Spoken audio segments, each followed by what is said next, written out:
The silence of the countryside at night was usually soothing, a blanket of calm that draped over the small German town of Klingenberg.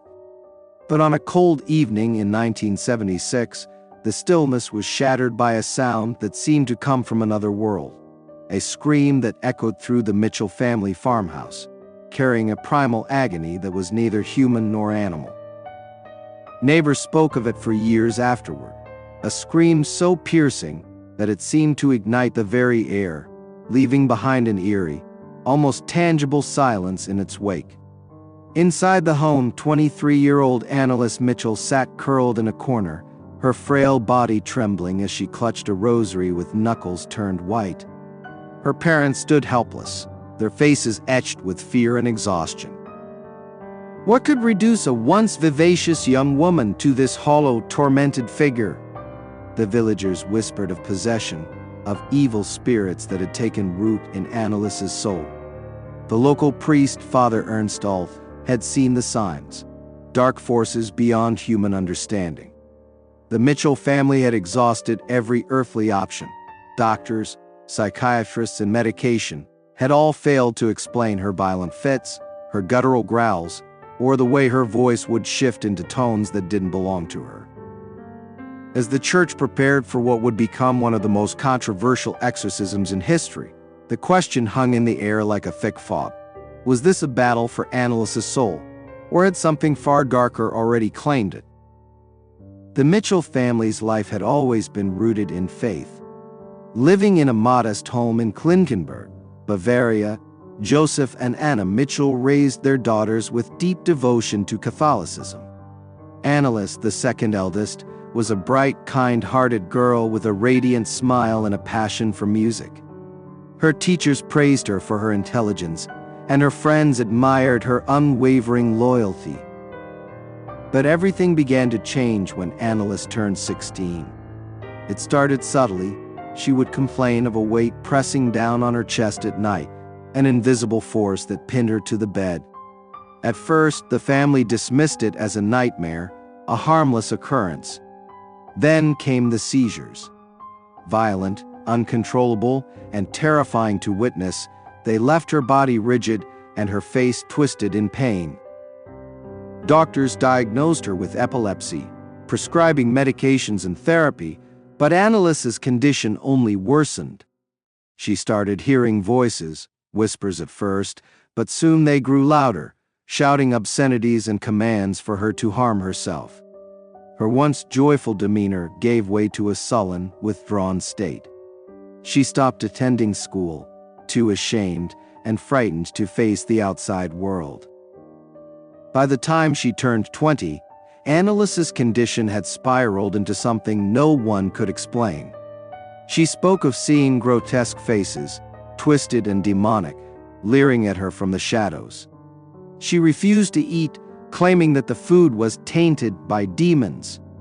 Her body grew emaciated, her eyes sunken, and her skin pale as if the life was being drained from her. The Michel family, desperate for answers, sought help from medical professionals, but their efforts only led to dead ends. Schizophrenia, one psychiatrist said.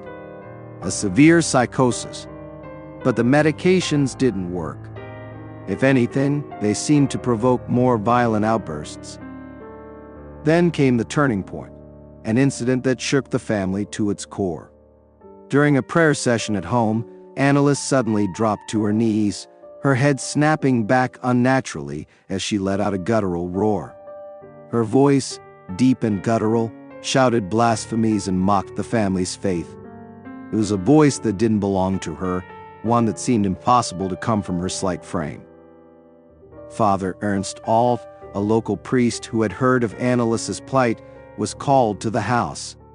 The moment he stepped inside, he felt it a suffocating heaviness, an unshakable sense of dread. He spoke to Anneliese, asking her simple questions, but her responses were chilling. She knew things about him she couldn't possibly know, details of his childhood, his private doubts about his faith. "She's possessed," Father Ulf told the Michels after hours of conversation and prayer. "There's no doubt." It wasn't an easy conclusion to reach. The Catholic Church, wary of sensationalism, required thorough investigation before approving an exorcism. Father Alt sought permission from Bishop Joseph Stangl, submitting detailed reports of Anneliese's behavior. After months of deliberation, the bishop finally gave his approval. The exorcism would be conducted by Father Arnold Rentz, a seasoned exorcist, with Father Alt assisting. For Annelies, the approval was bittersweet. She believed she was fighting for her soul, but knew the battle ahead would be grueling. For her family, it was a last hope, a desperate attempt to save the daughter they had already begun to lose. The stage was set. The battle between light and darkness would soon begin, and the Michel family could only pray that their faith would be enough to save her. The exorcisms began in September 1975, conducted in the Michel family's cramped living room. Father Arnold Rentz and Father Ernst Alt arrived armed with holy water, rosaries, and a deep well of faith, yet neither priest could have prepared for what they were about to face. Annelies sat in a wooden chair, her fragile body trembling as the priests began the rite of exorcism. At first she appeared calm, but as the Latin prayers filled the room, her demeanor changed. Her body convulsed violently, her eyes rolled back, and she let out a blood-curdling scream that seemed to shake the walls. It wasn't a scream of pain, but something far deeper, a sound that resonated with primal, almost inhuman rage. The voice that came from Annelies was not her own. It snarled in multiple tones, speaking languages she had never learned. "I am Cain," one voice spat. "I am Nero," said another. Over the course of the sessions, the priests documented several entities claiming to reside within her: Judas Iscariot, Adolf Hitler, and even Lucifer himself. Each voice was distinct, each personality dripping with malice. Between the exorcisms, Anneliese's behavior grew increasingly erratic. She refused food and water, claiming the demons wouldn't allow her to eat. Her weight plummeted to a dangerous level, her cheekbones sharp against her pale skin. At night, the Michels would hear her pacing the halls, growling and hissing, sometimes throwing herself against the walls with enough force to leave bruises. The demons didn't just torment Annelies, they targeted her family and the priests as well. During one exorcism, Father Rentz reported feeling an invisible force pressing down on his chest, making it hard to breathe. Objects in the house would move on their own, chairs sliding across the floor, crucifixes falling from the walls, and the faint scent of sulfur lingering in the air. As weeks turned into months, the toll on Annelies and her family became unbearable. The sessions, which sometimes lasted for hours, left her exhausted and bleeding. Her knees were raw and swollen from repeatedly kneeling during prayers. Yet, amidst the suffering, there were moments of clarity. Annelies would occasionally look at her parents, her eyes filled with sorrow and apology, and whisper, "I'm doing this for them, so they'll be saved." Despite the pain, her faith never wavered. She clung to her rosary and recited prayers between sobs, even as the demons taunted her. "You'll never win," they hissed. "She belongs to us now." The priests intensified their efforts, performing exorcisms multiple times a week. The room was filled with the sound of prayers, screams, and the occasional eerie laughter from Annelies. Each session felt like a battle, with small victories that gave the family hope. But the demons were relentless, their grip on Annelies stronger than anyone had anticipated. Word of Annelies's condition began to spread through the town, and soon reporters and curious onlookers gathered outside the Michel home, hoping for a glimpse of the girl at the center of this horrifying ordeal. The attention only added to the family's stress, but they remained resolute, determined to see the exorcisms through to the end. As the months dragged on, the boundary between the physical and the spiritual blurred. Annelies's body grew weaker, but her spirit remained fierce. She spoke of visions, of angels and demons waging war around her, of a fire that screamed, engulfing everything in its path. She believed her suffering was a test, a way to atone for the sins of others. By the spring of 1976, the exorcisms had reached a fever pitch. The demons seemed angrier, more desperate, as if they knew their time was running out. Anneliese's voice, once so filled with pain and rage, began to crack with exhaustion. The priests too were nearing their limits, their faith stretched thin by the relentless horrors they had witnessed. But the worst was yet to come. It was the night of June 30, 1976, the eve of what would become the final exorcism. The air in the Michel home was heavy, almost suffocating, as if the walls themselves were bracing for what was to come. Annelies lay on a thin mattress in the living room, her frail body curled into itself like a broken bird. Her breathing was shallow, her lips cracked and dry, but her hands clutched a rosary with a strength that seemed otherworldly. Father Rents and Father Alt stood at the foot of the mattress, their faces pale but resolute. The family gathered around, their prayers trembling in the oppressive silence. The priests began the rite of exorcism for what felt like the 100th time, their voices steady despite the storm of doubt that swirled in their hearts. The moment the prayers began, Anneliese's body arched unnaturally, her back lifting from the mattress as though an invisible force were pulling her upwards. Her mouth opened wide, emitting a guttural, animalistic growl that reverberated through the room. Her eyes, bloodshot and sunken, fixed on her mother. "You think this will end tonight?" The voice sneered, deep and mocking. "You are fools. She belongs to us." Suddenly, the room plunged into chaos. The crucifix hanging on the wall fell with a deafening crash. The candles flickered violently before extinguishing all at once, leaving the family in near darkness save for the dim moonlight filtering through the window. Annelies thrashed violently, her hands clawing at her own throat as if she were trying to tear something out. "Hold her!" Father Rents shouted, his voice breaking through the cacophony. Joseph and Anna rushed to her sides, pinning her arms down as the priests continued to pray. The Latin words filled the room, each syllable feeling like a blow in an unseen battle. Annelies let out a scream so piercing, it felt as though the very air were burning. It was then that the Michel family saw it, something they would never forget. For a brief moment, a shadow seemed to rise from Annelies, taking on a grotesque, shifting form. It loomed above her, its edges flickering like flames. The air grew hot, and the smell of sulfur became overpowering. "Leave her," Father Alt commanded, his voice trembling but firm. "In the name of Jesus Christ, I order you to depart." The shadow writhed, its form contorting into horrifying shapes before collapsing inward on itself. Anneliese's body convulsed violently one last time before going completely still. The silence that followed was deafening. Everyone held their breath, their eyes fixed on Anneliese's frail figure.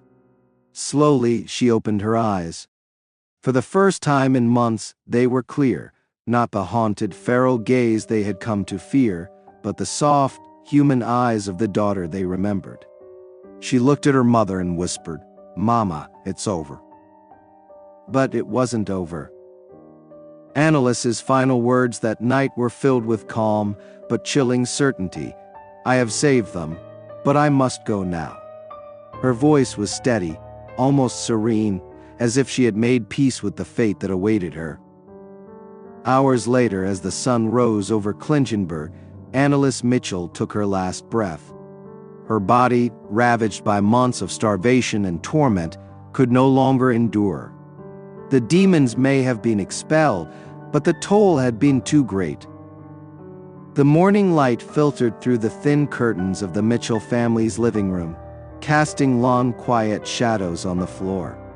Anneliese's lifeless body rested on the mattress where she had spent her final moments, her face finally free of the anguish that had haunted her for so long. For the first time in what felt like an eternity, there was peace in the room, an eerie, bittersweet peace that hung heavy in the air. Anna Michel knelt beside her daughter, her hands trembling as she gently brushed a strand of hair from Anneliese's face. Tears streamed silently down her cheeks, but there was no wailing, no desperate cries. It was as if she had known, deep in her heart, that this would be the ending all along. Joseph stood behind her, his face pale and drawn, his hands gripping a rosary so tightly his knuckles were white. The priests stood quietly to the side, their heads bowed in prayer. Father Alt clutched his Bible, his lips moving silently as he recited the last rites. Father Rentz, his face lined with exhaustion, placed a hand on Anna's shoulder. "Her suffering is over," he said softly, though the words felt hollow even to him. The townspeople, who had once gathered outside the Michel home out of curiosity, now came in droves to offer their condolences. Word of Anneliese's death spread quickly, and whispers of her sacrifice began to circulate. Some called her a saint, believing she had willingly endured the torment to save others from damnation. Others were skeptical, questioning whether the entire ordeal had been a tragic case of neglect and fanaticism. But for those who had been there, her family and the priests, the truth was undeniable. They had seen the shadows, heard the voices, felt the oppressive weight of something unholy in that room. No explanation, no rationalization could erase what they had experienced. In the days that followed, the Michel family faced the grim task of laying Anneliese to rest. Her funeral was a solemn affair, attended by hundreds of people from Klingenberg and beyond. As the coffin was lowered into the ground, Anna whispered a quiet prayer, her voice steady despite the tears in her eyes. "May you find the peace you gave to us." But even as the earth was shoveled over Anneliese's grave, questions lingered. Had her death truly been a victory over the forces of darkness? Or had it been a senseless tragedy, a life lost to an unyielding belief in the supernatural? The fire that screamed within Anneliese Michel had finally been extinguished, but its echoes would live on, fueling debates, inspiring faith, and haunting the memories of those who had witnessed it. And though the house fell silent, there were whispers that on certain nights, when the wind howled just right, one could hear faint cries carried through the air. Cries that were neither human nor earthly, a reminder that some battles leave scars that never truly heal. As the years passed, Anneliese Michel's story became both a cautionary tale and a beacon of faith for those who believed in the battle between good and evil. Her name was spoken in hushed tones, her grave visited by those seeking solace or answers to their own struggles. But the truth remains elusive, buried beneath layers of faith, fear, and speculation. And in the quiet town of Klingenberg, where shadows grow long at twilight, there's an old house where no one dares to linger after dark. Some say it's empty, but others claim they've seen a flicker of light in the window and heard a faint whisper carried by the wind. A whisper that says, "It's not over."